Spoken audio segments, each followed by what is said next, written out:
La décision d'interdire les prières nocturnes dans les mosquées est mal accueillie à Kankan. Alors que le grand imam a appelé hier à travers un point de presse au respect de cette décision, il a reçu la visite inopinée d'un groupe de jeunes qui a attaqué son domicile privé au quartier Timbo.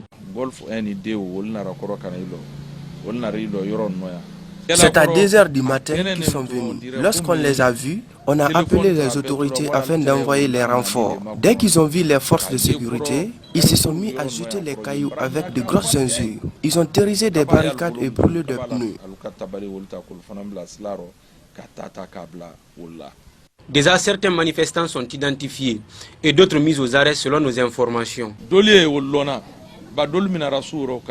On a réussi à attraper 2 parmi eux. Il y a même certains qui sont dans notre quartier. Nous continuons à faire des enquêtes. Nous savons qu'ils ont été envoyés parce qu'on ne peut pas se lever à 2 h jusqu'à 4 h en train de terroriser les gens sans qu'on ne soit mandaté par quelqu'un.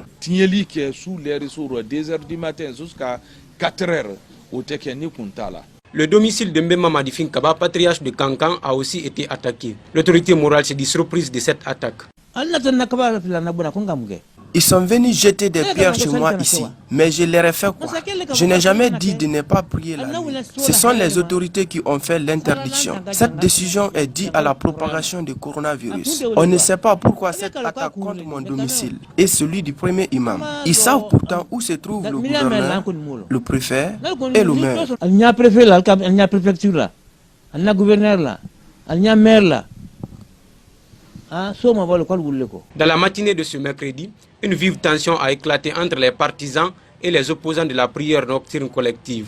Des blessés et des interpellations ont été effectuées par les forces de l'ordre qui ont utilisé du gaz lacrymogène.